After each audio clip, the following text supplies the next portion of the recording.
నమస్తే అన్న, అందరికీ నమస్కారం.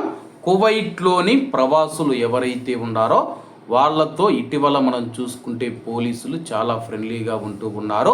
ఎవరైనా ప్రవాసులకు సహాయం చేయాలంటే పోలీసులు సహాయం అందిస్తూ ఉన్నారు. కువైట్ మినిస్ట్రీ ఆఫ్ ఇంటీరియర్ మంత్రి అయిన షేక్ ఫహాద్ ఆల్ యూసఫ్ గారి ఆదేశాల మేరకు కువైట్లో ఉన్న పోలీసులు ఎవరైతే ఉన్నారో ప్రజలతో స్నేహపూర్వకంగా ఉండాలని చెప్పేసి ఆయన ఆదేశాలు జారీ చేశారు. దానికి అనుగుణంగా కువైట్లోని ఒక ప్రవాసుడి యొక్క కార్ అయితే చెడిపోవడం జరిగింది.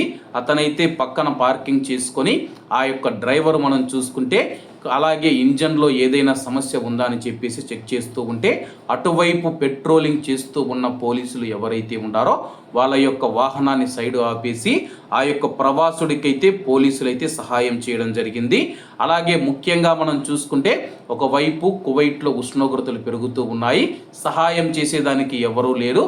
ఒక్క ప్రవాసుడు మాత్రమే తన యొక్క కారులో ఎటువంటి సమస్య వచ్చిందని చెక్ చేసుకుంటూ ఉంటే అటువైపు వెళుతూ ఉన్న పోలీసులు ప్రవాసుడి మీద దయతో మానవత్వంతో ఆలోచించి అక్కడ వాళ్ళు వాహనాన్ని ఆపి ఇద్దరు పోలీసులు వెళ్ళి ఆ యొక్క వాహనాన్ని చెక్ చేసి ఏ సమస్య ఉందని చెప్పి ఆ యొక్క సమస్యను పరిష్కరించి అక్కడ నుంచి ప్రవాసుడిని అయితే పంపించి వేయడం జరిగింది.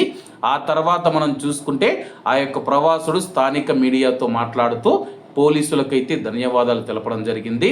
నాకు ఎవరూ సహాయం చేయలేని స్థితిలో ఉన్నప్పుడు పోలీసులు అటువైపు వెళుతూ ఉంటే నన్ను గుర్తించి నాకు సహాయం చేశారని చెప్పి దానికి వారికి ధన్యవాదాలని చెప్పేసి ఆ యొక్క ప్రవాసుడు తెలిపాడు.